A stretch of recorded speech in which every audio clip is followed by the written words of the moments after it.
এই মোবাইলটা কারেন্ট শোনেন না জয় ভাই,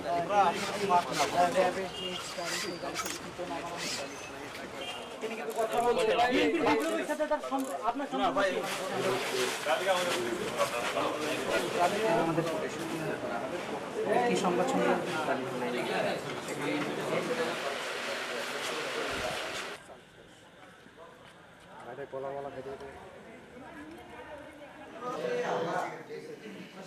তদন্ত করলে বিস্তারিত বের হবে। তবে এখন যেটা আমার কাছে মনে হচ্ছে, প্রাথমিক তদন্তে বা প্রাথমিক জিজ্ঞাসাবাদে মমিন বা তার স্ত্রীর সাথে কথা বলে আমি যতটুকু জানতে পেরেছি যে ওই যে উস্কানি যে দিল ওর ওয়াইফ, যে যে ইয়াটা বললাম যে রাকিব আমাকে থাপ্পড় মারছে, তুই যদি হিজলা না হয়ে পুরুষ মানুষ হইস তুই এখনই এখানে এসে রাকিবকে শায়েস্তা করে আমাকে নিয়ে যা।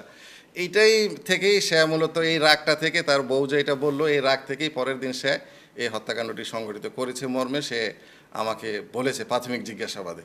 তো এখানে আরও বিস্তারিত জিজ্ঞাসাবাদ করলে তখন আরও তথ্য পাওয়া যাবে। হত্যাকাণ্ডে ব্যবহৃত ছোরাটা ওকে নিয়ে আমরা ওখানে গিয়েছিলাম উদ্ধার করার জন্য। সে যেখানে বলেছে সেখানে আমরা ছোরাটা পাইনি। তবে এই থানা আয়ু আরও বিস্তারিত চেষ্টা করবে। আয়ুকে জানানো হয়েছে যে ছোরাটা এইদিকে ফেলছে, তো আয়ু চেষ্টা করবে কালকে আরও ছোরাটা উদ্ধার করার জন্য। কতজন ছিল সেটাও যখন বিস্তারিত জিজ্ঞাসাবাদ করলে সবার নাম আসবে, যদি আরও কেউ জড়িত থাকে সেই নামও আসবে, তখন আপনারা জানতে পারবেন।